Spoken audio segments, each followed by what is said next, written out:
Tech Talk with Matthew Dickerson. Matthew Dickerson. Tech Talk. Sit back and relax. It's time to talk technology. Hello, all my fellow higher primates, and congratulations on your excellent selection of entertainment for the next 40 minutes. You landed squarely at the starting line of another pristine episode of Tech Talk with Matthew Dickerson. And here he is, our go-to on all things new and different. It's Matthew Dickerson. What's been distracting you this week? Well, it's interesting that you mentioned starting line, James, because I went down to the Formula One just a week or so ago, and something that sounds cool. I can still hear the noise of it ringing in my ears. Right.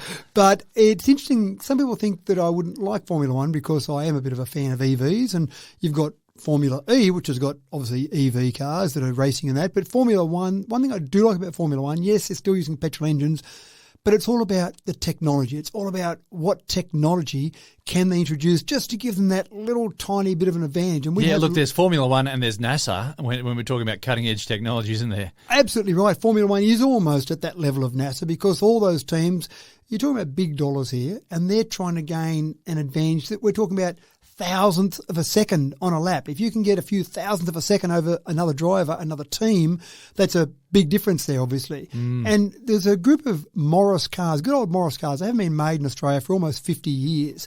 And there's a group of those that are in our city at the moment. And I went down and had a look at some of those old Morris cars, some beautiful old classic cars. I didn't realise I made some cars that used to compete with Rolls-Royce. I'm not sure if they came to Australia, but I looked at some of these models there, and they were beautiful, long bonnets on them and very regal inside. The old ones that looked a bit like a Volkswagen, that sort of shape. I remember those. We had one of those when I was a kid. And I did make the joke to them that I said I used to be allowed to drive it up and down the driveway. I wasn't old enough to drive on the roads. But even doing the pathetic speeds that I used to do up and down there, I used to have to start pumping the brakes. And I said to some of the owners there, that's still the same. And they all nodded and said, yep, you've got to be able to drive very slowly in a Morris of that particular vintage because you need to pump the brakes. But there's a perfect example. They were the old drum brakes. They would heat up and expand. So you had to keep pumping them to try and get those drums to go out a little bit further and hold on to the drums or the pads to go out a bit further. And I'm not saying that Formula One has suddenly invented disc brakes, but all those things that we see in modern cars, some of those things have come from Formula One. Yeah, that's right. Yeah, that real development. So that's what I'm fascinated with Formula One, watching how teams are just trying to gain those slight advantages. All the aerodynamics, they're talking about just a minor change to a wing here and there, and then who knows, in some model of car that comes out in 5 or 10 years' time, some of those learnings from aerodynamics or whatever it might be, I'm sure we see in cars out on the road. So I do find it fascinating from that point of view. It is fun to go and watch. And yes, it is loud, but you put your earplugs in and then don't talk to the person beside you. But it's all good fun from that perspective. Yeah, it's got such an atmosphere down there as well. Just soak it up. I think that's it. Just walking around in the paddock, just some of the different driving simulators you can look at and play with. And again, that sort of technology, a lot of these Formula One drivers now spend more time in the simulator than they do in the real car because it's a lot cheaper in the simulator than a real car. The same as pilots now spend a lot of time in simulators. So all of that technology, fascinating. It's great to be there, great to be part of that, as you say, that whole paddock, the whole spectacle of it, and you get to see a couple of cars go past at 300 k's an hour as well. Just have to watch very quickly. Very, very cool.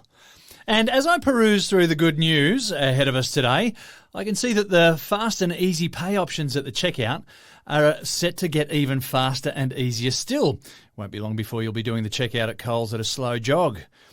In San Francisco, the boys in blue got a bit of a surprise courtesy of the 21st century technology, and cheaper e-bikes are on the way. You even have even fewer reasons to not get one. Easy for me to say. Even fewer reasons to not get an e-bike these days. But let's kick off with a story for people experiencing a bit of rat fatigue. As COVID infections continue to tear through the Australian population, it's worth acknowledging the new normal and sending our gratitude to everyone who's ensured that they're up to date with their jabs and everyone who's been diligent with their testing and responsible with their isolation. It's all about doing our part with the best that medical technology can do in the current situation. And we're all very, very used to the brain scrape PCR test, or alternatively the rats that we use as well at home. It may not be the worst thing that you'll do in a day, but given a choice, I know that a lot of people would prefer not to, just because of the sheer discomfort of scraping the top of your olfactories there. Well, Matt, you've got some good news for those people. COVID testing may become even easier now, and all you need is your phone. A phone and a simple cough. Now, we joke about it. When you hear someone cough, the first thing you say now Everyone is, goes, oh, here looks we like go. you're COVID. That You now better go and matches. get tested. That's right. But that simple cough may actually be enough for your phone and an app that's being developed to actually detect whether you've got COVID or not. Wow. Sounds fascinating, doesn't it? Now, you might think, sure, this is some little app that some couple of people just put together and they're trying to flog it off out there. But this has been in research since about 2014. And we go, well, hold on. We didn't have COVID around in 2014. But obviously, researchers thought, well, we've been working on something. Maybe we can detect various diseases through cough. So they'd been working on it.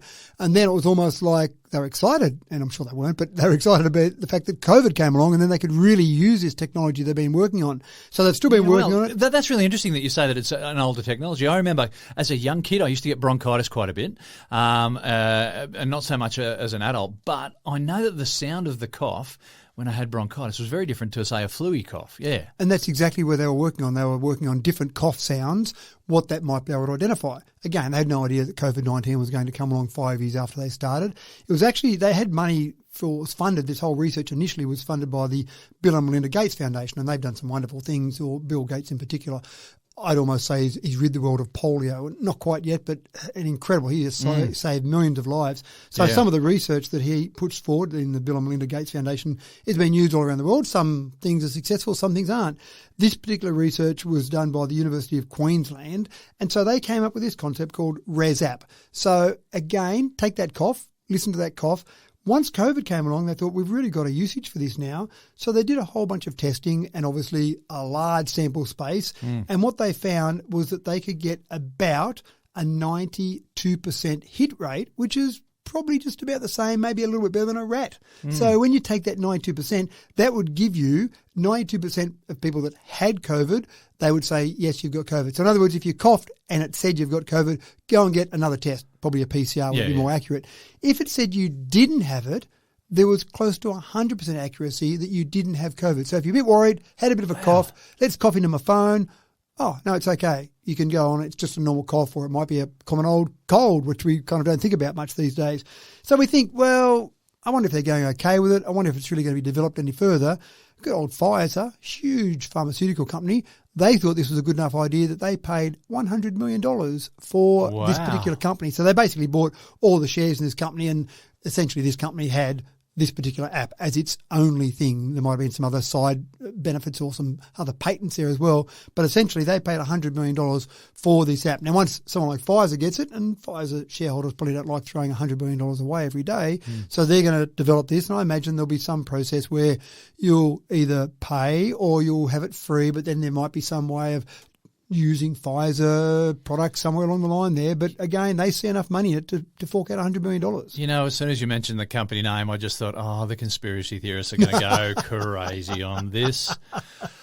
So let me just guess. So now Pfizer introduced COVID-19 so they could develop an app they've paid $100 million for. And then they'll charge you for the app, of course. Right. Oh, it all makes sense. Yeah, that's perfect. You've hit the nail on the head, James. You've got it all in one. But it's interesting. I mean, I think this will be absolutely fascinating. And just imagine that convenience. Bit of a cough into your phone. If it can detect COVID-19 now, well, what else can they detect? In other words, exactly as you said, bronchitis or a whole range of other things that might be cough-related, they might be able to be identified with reasonable accuracy out of an app. Sounds fascinating. Not so good if you've just got the sore throat and the fever, though. Well, maybe that's okay. If you've got any sort of cough with it, at least you can be feeling calm that I haven't got COVID-19, I've got a sore throat and a fever and a bit of a dry cough or whatever it might be.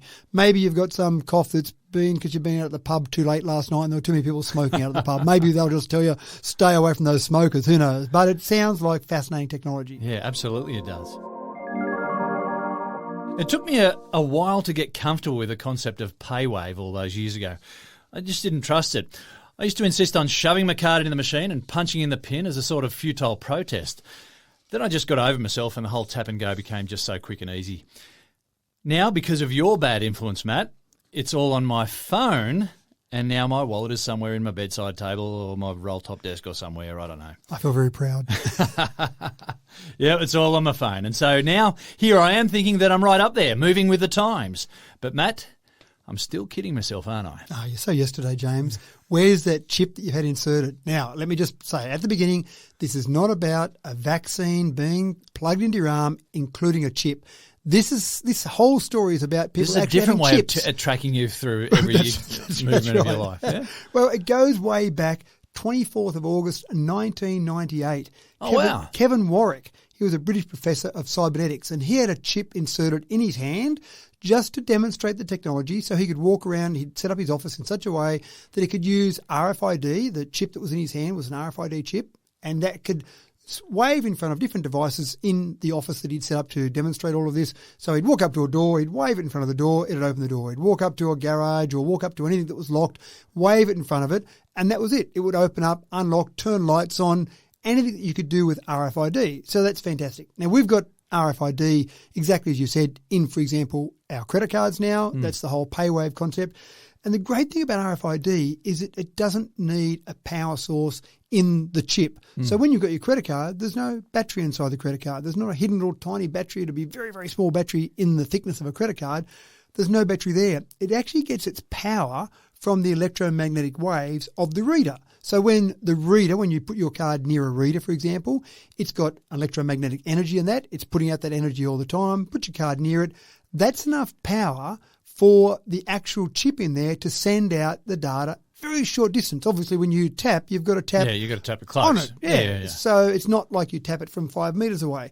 So there's enough power in that to do it. And they're the sort of chips that are now commercially available that you can buy. And there are tens of thousands of people across the world, but in some countries, and Sweden's one in particular, where there are a lot of people having chips inserted in their hands now. So Kevin Warwick... We thought about chipping the kids when they were really young. So when we took them to the show or other places where there were big crowds and stuff, no worries, we can lose the kids. We'll find them again eventually. That's right. As long as someone had some sort of reader, a bit like microchipping your cats and dogs. That's exactly right. Okay, kids, come in here. We'll just read you. All right, you're James Eddie's kids. James, come and pick up your kids now. Yeah. So, and that's the thing that's interesting as well. When you talk about chipping people and cats and dogs for that matter, the thing is that people are worried about someone from somewhere else in the world controlling your life, controlling and tracking where you are. So, oh no, have that chip put in your hand.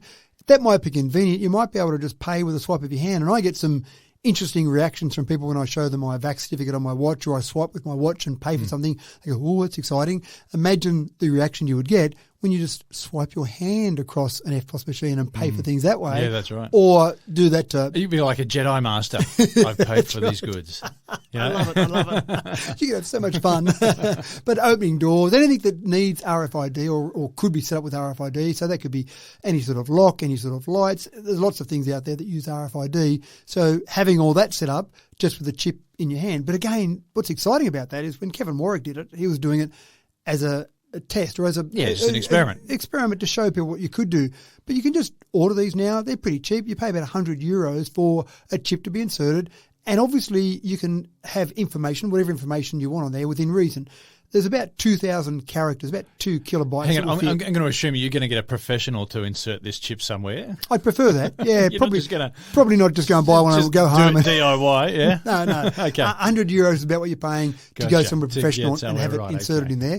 They're probably the size of a large grain of rice. So that's the sort of size we're talking about here. So you wouldn't really notice it. They mostly get inserted between your thumb and your pointer finger. So it just goes in that little bit of loose skin above your hand there. And again, you can have about 2,000 characters or about, say, 350 words of information there. So that can be your credit card information, but it could also be information related to your home automation system or your work automation system. I haven't seen any cars come out with the ability to use RFIDs yet, but there's no reason they couldn't. There's no reason it couldn't be set up to have information read from an RFID chip or tag, for example. So really anything that could be set up to do that, you could then have that information. Now, if the chip was out of date, because you might think, well, I'll get it next year when I'll have more information on that chip. There are people that have already had 3 or 4 inserted in their few years of lifetime of doing that. Well, they've got one and they found that's not good enough. Because they're so small, it's relatively easy to take that out and just drop another one in. You'll probably find that where it's inserted, it might be just like you've cut yourself, maybe cutting some onions up and you cut your finger a bit and it heals up after a couple of weeks. That'd be about the extent of it. But I love the idea of having that chip. And I haven't done it yet, James. I am disappointed. But it's going to happen. It's happening right now. But let me just go one step further. When people are worried about tracking you, satellites tracking you, mobile phone towers, whatever. The difference here is that we're talking about RFID. So we're talking about very low. Now, RFID I'll go back a step, can be used to read from a lot further away, but it needs to be powered RFID. These are non-powered RFID, so it needs to be very close. So I wouldn't be worried about walking around thinking, oh no, the Illuminati are tracking me or some other organisation, government, whatever's tracking me. You'll still have the colander on your head or the aluminium foil hat, won't you? Well, doesn't everyone wear that? Surely. You're right. But what I would be worried about is if we were in a crowded situation and someone had an FPOS machine, they just happened to be randomly carrying along and bumping it against your hand as you walked along, then I'd be a bit worried about that, because that's what you need. You need that close contact. You need it almost touching or within a couple of centimetres of it. But I'd be also worried about that if someone was walking through a crowd, bumping against the back pocket in your jeans, trying to bump against some credit cards that are there. So it's the same sort of thing as that, but it really needs to be very close contact. You can't have satellites reading those non-powered RFID tags. You can't have mobile phone towers reading those with today's technology. So I think it's okay. I don't think you're going to be tracked. I don't think, maybe it's the other way around. Maybe when people were worried about a vaccine, including a chip, now with these chips, maybe people are worried about having a vaccine included in it. So, but these are just chips. They're just the same as what might be on your credit card, and you could use it to pay for things and open things. I think the concept's cool. And I assume you can choose where you want to have it inserted as well, maybe behind your ear or something. Yeah, it looks like a cow, for example. Yeah, you're right. You could probably go anywhere. I think it's gone in that part of your hand because it's a bit of loose skin there. It looks a bit funny going through the checkout sometimes. It might be when you're putting your ear to the checkout there. It might look a bit funny, but your forehead, I think, would be a reasonable spot as well. You can just headbutt the FPOS machine just to pay for things. That's the punk way of doing it. Now, do you love your gaming? Well, my question is, how much do you love it? Do you love it so much that you've moved your console to a desk in your bedroom because it's more convenient than having it somewhere else in the house? Or do you love it so much that you have a keyboard that is especially designed just to enhance the gaming experience? Do you love it so much that your desk with a console has a special gamer's chair designed especially just for gaming? Well, what do you give a gamer who has everything? Matt, how about if I love gaming so much that I just want to do it from the comfort of my own bed? Well, it's the fine line, isn't it, James? I don't know you'd play your best game laying down in bed. So you need some way of sitting up, and this is the perfect solution.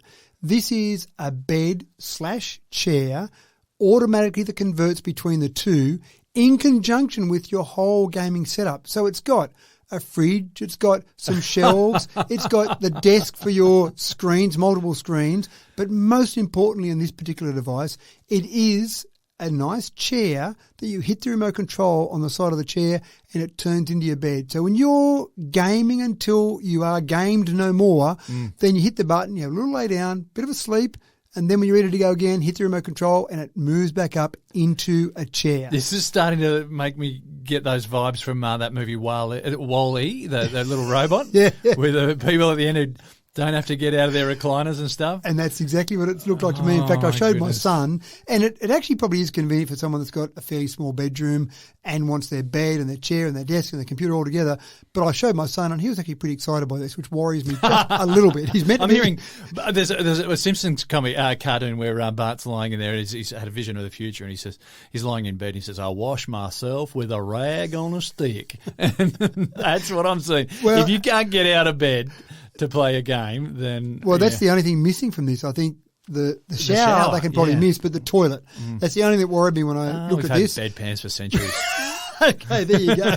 Well, I tried to tell my son that maybe this wasn't the best idea because the toilet, but now when he listens to this and realises he just puts a bedpan in, then he's done. Yeah, that's right. Oh, goodness me. I must admit, though, the chair didn't look incredibly comfortable because what it does is it takes the bed and kind of folds it together and then pushes up the back. So you're still sitting on the bed, the mattress type material in a bit of a double V structure. The back part of the V or the W is a little bit higher than the front part. So it didn't look incredibly comfortable. But if you're a true gamer, comfort is irrelevant, James. It's what's on the screen and in your hands that matters. So comfort, who cares? But this is the thing, James. For any of those gamers out there, you go out there and buy the gaming bed. The gaming bed/desk. It's called the Borhut, B-A-U-H-U-T-T-E, Borhut Electric Gaming Bed and Desk. They put the bed first rather than the desk first, which is interesting. And so parents out there have been trying to get their kids off the gaming consoles and outside kicking soccer balls. If you buy one of these beds, that's it. That's the end of it. Give up now. Yeah. Now, the threat of an irregular heartbeat is a real and genuine concern for some people. When your heart slips into an arrhythmia, it might not be noticed so readily, and there's genuine risk of stroke from the resulting low blood pressure there. So it's pretty neat that we're now able to get heart rate monitors, courtesy of Fitbit, that can give you an alert when you slip into fibrillation. Matt, this has the capacity to save a bunch of lives. I have talked about it, James, that I think the big change, the next wave, if you like, of technology is all about our wearables. As we get less and less fit, as we get more and more obese, we want information to tell us just how unfit and how obese we are. Get out of your bed. You're gaming bed. Yeah. That's right. Maybe have a listen to your heartbeat and stuff. Yeah, and so Fitbit's just been given FDA clearance, FDA being the Food and Drug Administration. So I know that's in America. In Australia, we haven't been given official clearance on this yet, but the FDA is pretty good in what it does in terms of its tests and the processes it goes through. So usually when the FDA approves something, it's not that far away for other health authorities around the world. So once FDA says yes to Fitbit, I imagine we won't be that far away here in Australia and other places around the world. So this gives you an alert if you've shown signs of atrial fibrillation. So that's, as you said, that irregular heartbeat. The flutter of the atria at the top creates a low blood pressure. And that's sometimes a sign, as you said, maybe stroke or someone that's at a high risk of stroke. So if you get that warning, obviously you don't just listen to your watch and say, well, what does my watch tell me to do with it? That's the sort of time. And that's where I think all of these wearables, that's the value they have. That's the time to go and find some professionals, some real people who actually have studied this and actually can do some proper tests on you and say, let's have a look and see what you are or what's happening here. I can imagine that there are doctors around the world who will get people coming in saying, my watch just said this, or some sort of home device that I've been using for testing says this. And in the past, they might have dismissed it, but I'm sure now they say, right, if you've got that warning, let's do some proper tests on you and see what's happening. The Apple Watch has been able to do this for a little while. It's been given FDA clearance previously. Fitbit's just catching up there. But again, there are so many different wearables out there. It's great to see these being approved by some fairly heavy administration organisations that are doing some really comprehensive testing. The Fitbit already had FDA clearance for, now I'm intrigued by this, EKG or ECG. ECG, I always thought it was ECG, electrocardiograph. Yes. Cardio being spelled with a C. For some reason, every article I read about this particular one talked about an EKG. So in America, do they spell cardio with a K? I'm not sure, but ECG, EKG, let's call it an ECG because that sounds right to me. But Fitbit have been given clearance previously for ECG and Apple Watch has been as well. But to do that, you've actually got to manually do something. You've got to go into that app and you've got to put your finger on a certain spot and wait for a minute or so. So some people don't do that. The great thing about this is it's passive heart rhythm monitoring. So just while you're sitting there minding your own business, watching TV, playing on your gaming desk and your gaming bed, whatever it might be, it sits there in the background and does some tests. Yeah, and then if it does find something, it then alerts you. So that's what I think is the best thing about this. It's just passive in the background and then gives you an alert if something's wrong. Well, if it's got any level of accuracy, I just can't see what could go wrong with it. I think it's a fantastic idea. Well, even if it tells you there's a problem and it's detected some issue and you go and have yourself tested and find that, no, there wasn't an issue after all, that's okay. Again, as long as, and we say this with all these things, as long as you don't rely on this for your exclusive health advice, I'd still recommend people have checkups. If they've got other problems, go and see professionals. Don't use Dr. Google for everything. But at least it might push people down the path. And I think that's the value of these wearables, all this health revolution that we're having in our technology. Now, Matt, did you hear the one about the cop who pulled over a driverless car? No, I didn't. Of course you did. Of course you did. You researched the next story. Matt, tell us about the fun and games on the streets of San Francisco. What do you do if you're a cop and you pull over a car, read the riot act to someone, and then there's no one there. And in this particular one, Cruise is a company in America that's been testing for a couple of years its driverless vehicles, and now they're at the point where they're doing the robo-taxi. And there's certain conditions around that. Can only go between 10 p.m. and 6 a.m., for example, only have certain passengers in there, only over certain areas, so a whole range of rules. But a policeman noticed a vehicle driving without headlights on. So it pulls it over, and the car pulled over. So it recognised the police lights. I've never heard about cops pulling drivers over for not having their headlights on ever before, but obviously it's happened. Well, in the middle of the night, I assume that if a policeman saw a car with no headlights on, they might think either they're forgetful or maybe they're drunk or maybe they're just not being very good with the rules, but it might be just a courtesy thing. Hey, Mr. Eddie, you don't seem to have headlights on. Just flick them on because it's a bit dangerous. Maybe they don't want to book you for it. But in this case, they pulled the car over for no headlights and went to tell the driver to turn their headlights on. And, of course, there's no driver. But there was someone sitting in the back seat who pulled their phone out, of course, and recorded the whole interaction, as you do. So the poor old policeman went, what do we do now? We've got no one to talk to. How do I even turn the lights on? There is a process that the police have been told about with these cars in their jurisdiction. So he went back to his vehicle to actually have a look at the process. What number did he ring? How did he contact someone? And the car started driving off. So then you can just imagine the scene. There's going to be a car chase around the streets with no one in the front car and the police saying, Benny pull Hill over. music playing in the background. Absolutely. Compulsory. But all the driverless car was doing was moving ahead a couple hundred metres to a safer spot to pull over. Oh, right. Because it determined that it wasn't a safe spot where it was. Anyway, the policeman... So, I've got a question here. The car knew to pull over when he heard the police... Exactly right. I would say he, when it heard... he or she.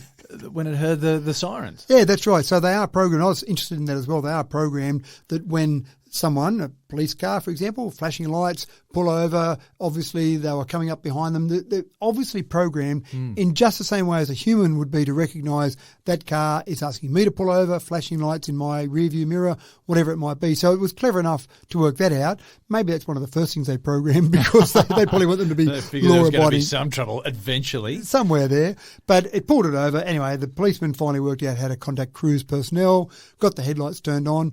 And I suppose from Cruise's perspective, this is part of the whole learning.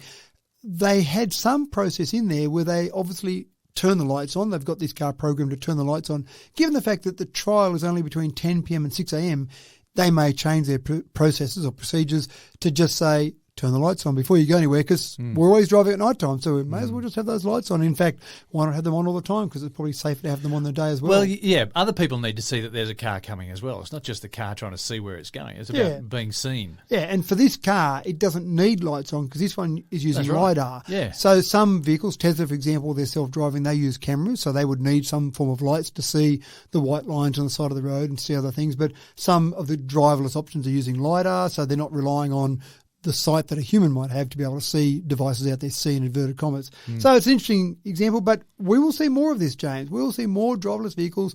We'll see more learnings occurring around things like no headlights on or whatever it might be.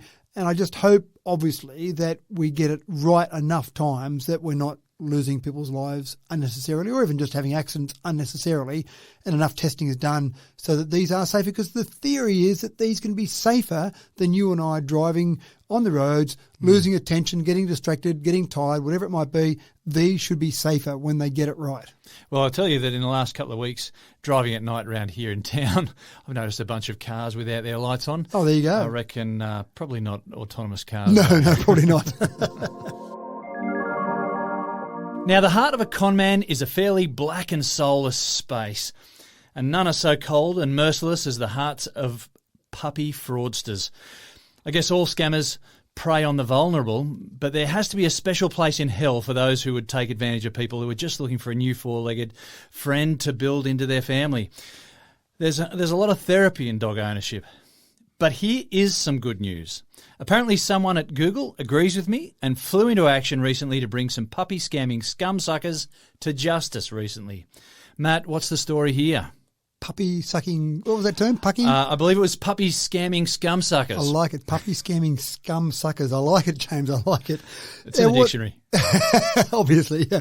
What I like about this is Google's a big company. Sometimes big companies use their muscle, their might, their legal team to sue people that you think, oh, maybe they're being picked on a little bit. But in this scenario, this is Google suing some fraudsters, which is fantastic. Now, Google's suing them because Google said, well, they've got all these Google devices that are being used to perpetrate their scam. So they're using Google Gmail accounts, they're using Google voice phone numbers, they're using Google search tools to direct people to these websites. So a whole bunch of Google facilities are being used to actually target these people that are being defrauded of their money. Very own smoke screen there, yeah. Exactly right. So Google don't like the fact that they're being used. They're not perpetrating the scam, but their tools are being used. So they said, you know what, maybe we can go and sue these scams. So they're doing that. These puppy fraud people are targeting lonely, elderly people. And let's face it, puppy dog eyes, who can refuse puppy dog eyes? So when they're seeing these beautiful photos on these fake websites of these puppy dogs, they're paying money to have this puppy delivered.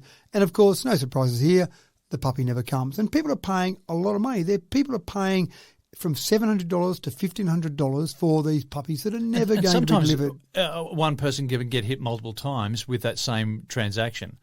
Is that right? That's exactly right. You can have multiple people. You have people being hit multiple times. But if someone was out there looking for a puppy, they might figure that either that was a scam, damn it, I'll go and find another site, which might be another scam site, or they might be targeted several times, or they might just have their cards hit a few times when they're doing those transactions. So a whole range of ways they could be hit. So even though $700, $1,500 doesn't sound like the end of the world, it's not going to send, or some people might, but it's not going to send someone broke in particular. But when you start hitting it over and over, that's exactly right. So we did see, and we've talked about it, online scams skyrocketed during the pandemic.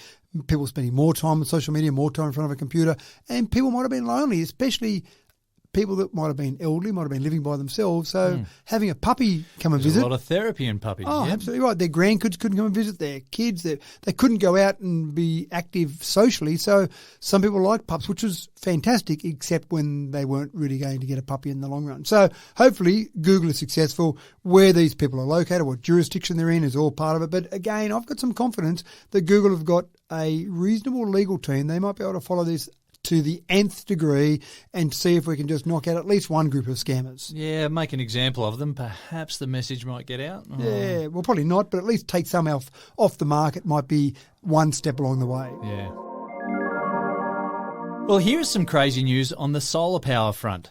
Apparently gathering solar power in space and sending it back to Earth is now a thing. Matt, this has got so many pluses, but it's going to need a hell of an extension cord.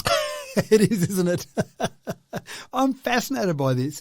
Obviously, we've got an atmosphere. Fantastic. Happy days. That helps us all live on Earth. Yeah, it protects us from nasty stuff, gamma That's rays right. and X-rays and whatnot. All sorts of things. So the problem is, of course, that atmosphere absorbs some of the sunlight that we get. So when we collect solar radiation here on Earth at ground level, then we're not getting as much as if we're up in space.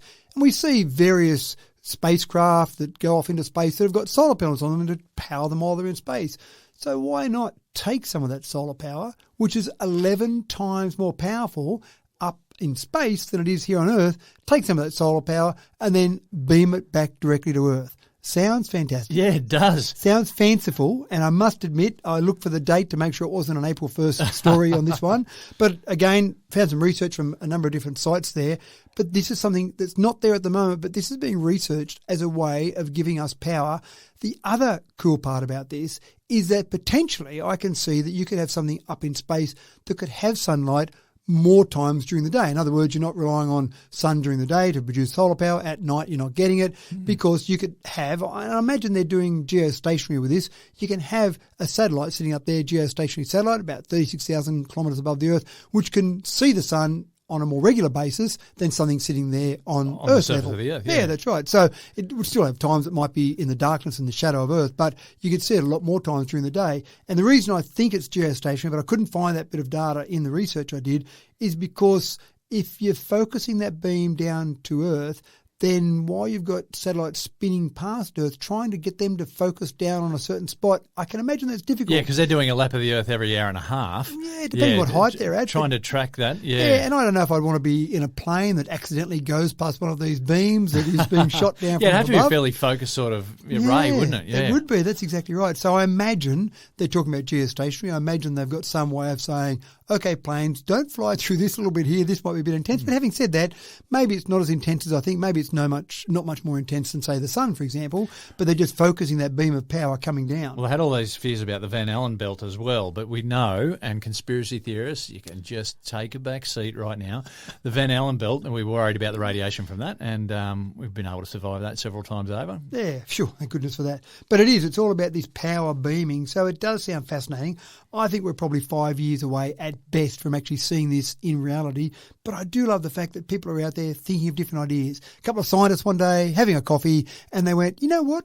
There's more solar radiation up above the atmosphere. Why don't we use that? Oh, you're crazy. Let's have a look at that. And on the conversation goes, the research starts, the next thing you know, people are coming up with these ideas that could be workable. Tesla came up with the idea of transmitting power wirelessly You're over 100 years ago. Nikola Tesla now, not Tesla. Nikola Tesla, yeah. Yeah. But Westinghouse wasn't real keen on that because there was no way we were going to be able to charge people for their power. For this wireless power. So, well, Nikola Tesla got a bit obsessed with that, and I think he got to the point where he gave up because he couldn't get it. But off topic here slightly, but we have seen some examples where people have been doing small amounts of power, not powering your whole house, but small amounts of power in a room. So you can walk into a room and sit your phone somewhere in that room and it gets powered up from the radiation that's in that room. So some of those ideas from Tesla were theoretically possible, but the technology at the time didn't allow it to happen. Whereas now we've got to that point, again, not where Tesla was going in terms of powering whole homes, but certainly powering things in a room. Absolutely right. And a focused beam from a satellite out in space is going to have the same sort of width. If it was like a laser, have the same sort of width from its origin out on that satellite, the geostationary satellite, as it will on Earth. So you just need to have your catcher there in the right spot. That's right, a catcher there and no one sticking their eyes in the middle of it to look up at that particular ray coming out. But it does sound fascinating. But you could also collect it in areas where you don't have flight paths, you don't have people living, obviously. So I think you could do it. But let's look at this in 5 years' time and see how we go. But I just think the concept is fantastic. It's a cool idea. It is. Okay, folks, are you in the market for an electric bike? If you are, then the news just gets better and better for you because the prices are on the slide. And you can now get one for just under $800. Matt, e-bikes are becoming a real go-to for average commuters now, particularly in metropolitan areas, but also increasingly in regional areas as well. Getting an e-bike makes a lot of sense and is very affordable now. And this one has got an extra feature. It's a folding e-bike. So if you ride into your workplace, and that's right, and you get there and they say, well, who's taking up all this corridor space with this bike and who's the crazy idiot that should be driving the car and burning some fuel while they're driving the car? Well, you just fold it up and stick it under your desk or put it in a cupboard somewhere. Folding itself self-folding when you press a button. Sorry, it's not quite that one yet. Well, that's okay. Not good enough? Innovators have got to get onto that. Yeah, right. Well, at the moment you've got to fold it yourself, but it does fold down to be very small. You could literally fit it under your desk. If you're in a workspace, you could fit it under your desk. So you fold it up, you put it under the desk. End of the day, you just unfold it and off you go. The battery power in it is not too bad. It's got the ability to run for about 24 kilometres if you just use the throttle. Now, I don't quite understand this. If you just use the throttle, that sounds like a motorbike to me. I know we've got some rules about the fact that it can only give you some boosted power while you're pedaling, so maybe that's pedaling very slowly. But if you just had it on the lowest pedal assist mode, it'll give you about 64 kilometres of range. So for most people commuting in a big city, 64 kilometres to work and back, that's certainly going to give you the range of most people what they'd need. And that's where I like the e-bike concept. It's that pedal assist. So you're riding on a flat road, you're all dressed up, ready for work in your suit. You might have your proper shoes and your coat in your backpack on the way to work. But you might just get a bit sweaty up a couple of those hills in the work. Whereas you've got that pedal assist mode. Pedal assist, yeah. That's where it's really cool, where you're getting up those hills. And it's also cool from traffic lights. When I've ridden e-bikes, you sit there at traffic lights and you're worrying about all these cars swamping you as you take off. When you've got that maximum assist mode, you take off, it's actually quite fast to accelerate initially. So I can see lots of people using these sort of things for commuting into work. It's got to make it quicker to get into work. And also, obviously, it's got to make it a much more economical ride to work. I think you do it quicker. I think you do it easier. And then you get to work, fold it up and leave it there for the day, and away you go at the end of the day. I'm just picturing a bloke who lives in Penrith and works in the CBD, and he's on the freeway there, dressed in his business suit, and he's powering along there in the freeway. Coming away, I'm not sure if that's allowed, folks. Just don't go and do that. No, maybe not so much people in Penrith. I'm more talking about people in, I don't know, Surrey Hills or the inner west somewhere getting into the CBD when traffic is just crazy, or around the world in different places, Beijing or New York or LA, whatever. And it's taken a while, but here in Australia, pedalling to work isn't such a strange thing anymore. No, it's not. I mean, I've been to places like Copenhagen. I've rented a bike in Copenhagen, and just the cycle lanes there, I loved it. And this is years ago. I loved it when I saw dedicated traffic lights for the cycle lane. Yeah. And I went, yeah, that's cool. This is really cool when they're giving them priority for that cycle lane, and cars are stopped there. You can just ride along through your little cycle lane with the traffic lights that you obey. There's just so many people on bikes there that just made it easy. And the message to the drivers is that this could be you too. Exactly right. And Copenhagen gets cold, so you think maybe it's not the best place to have bikes, but people just seem to ride bikes. They just dress appropriately. So, yeah, we could do it in Australia. People say it's too hot here to do it sometimes, but if people can do it in Copenhagen in the winter, I reckon we could do it here in the summer. Get enough pace up, you got the wind in your hair, you're fine, That's surely. Right. Now, the good people at Nissan have been in the EV game for a long time now, and they're shaking things up with a little new solid-state battery. Matt, this sounds like big news, but I'm going to confess I need you to spell it out for me if we've got time. Well, basically, it's better than lithium-ion. How's that? Is that good enough? That's good enough for me. All right. It's a little way before we get to the stage of solid-state batteries, but solid-state batteries are quicker to charge. They can hold more charge per kilogram, and theoretically, not there yet, they should be cheaper to produce than lithium-ion batteries. So all the things you want in an EV: better battery range, faster charging, and cheaper. It sounds like the trifecta there. Again, we're talking about 2028 for this. Now, these are going to be into some sort of small production by 2024, but before they get to the stage where they're producing them and we're driving around Nissan cars with a solid-state battery, we're talking about another 4 years after their production phase starts. So it's not quick there. What's good about this is when any company comes out and says we're going to do A, B and C, whatever it might be, other manufacturers go, oh, we better start going down that path as well. Looking over the fence there. Exactly right. So I think we'll get to that stage fairly quickly where other manufacturers are doing it. Tesla still, every way I look at a Tesla, and I'm talking about the car now, not Nikola Tesla, every way I look at Tesla vehicles, they seem to be ahead in range and performance. But again, we've seen it so many times through companies throughout history. Kodak's the first one that always springs to mind. You have someone who's a leader, an innovator, and they pause. They just blink for a second and suddenly they're not the leader anymore. Tesla's so far in front of everyone else at the moment, but I'm sure they're trying to develop solid-state batteries. And I'm sure when Nissan makes an announcement like this, they say, oh, we better make sure that we're there. We're still leading the way by 2028, by 2030, by whatever time frame they want, so that they can keep developing technologies and being at the forefront over and over. But I want to see competition. I want to see more vehicles out there and trying to knock Tesla off that perch. That's just fantastic.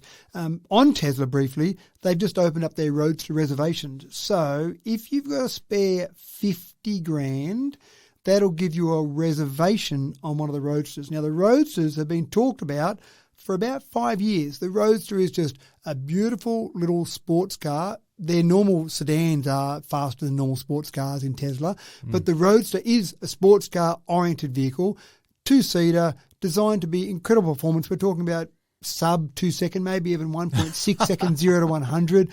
Huge range. We're talking about 800-kilometre range and huge price. In fact, I don't even know if we know what the price is, but probably 400K or thereabouts. But for 50 grand, James, 50 get your grand, name on the list at least. You can be on the list. That's it, 50 grand just to have a deposit with no time frame to know when you can get it and no final price. So you've got to be a true believer to plonk your 50 grand down and say, you know what, I'm part of that. But again, it's all about where we're going in the EV space. And I ran into a gentleman today, actually. I was out at a function and ran into a guy there and he saw one of my EVs and he asked me about the EV and he was driving a diesel. Oh, I can never see myself driving one of those. And I said, well, sir, remember this conversation. When you buy your first EV, here's my phone number. Give me a call and say, you know what, I was a bit too premature. No, I'll never have one of those. Never. I'll always be driving a diesel. And they're big words, and I guarantee that gentleman, he probably won't ring me, but that gentleman one day will be driving an EV. We'll wait and see for that one. And Maybe I reckon not, that is a big call. Maybe not a Tesla Roadster, maybe not something that needs a 50 grand deposit, but I guarantee he'll be driving an EV. And so now, with my own batteries fully charged, I'm rip-roaring and ready to go. I think I'll go and get myself microchipped. Maybe one in the small of my back, maybe, so that when I go to buy anything, I have to twerk at the FBOS machine. That ought to raise an eyebrow or two. Now, thanks for another cracking talk, Matthew. My pleasure. Great to see Google taking a social stand as well. Yeah, absolutely. And without any further ado, this is me, James Eddy, signing off on another episode of Tech Talk with Matthew Dickerson. I hope you've enjoyed yourself enough to join us again next week. In the meantime, please go and find a like button somewhere and click it. Leave a positive comment, or even better, subscribe.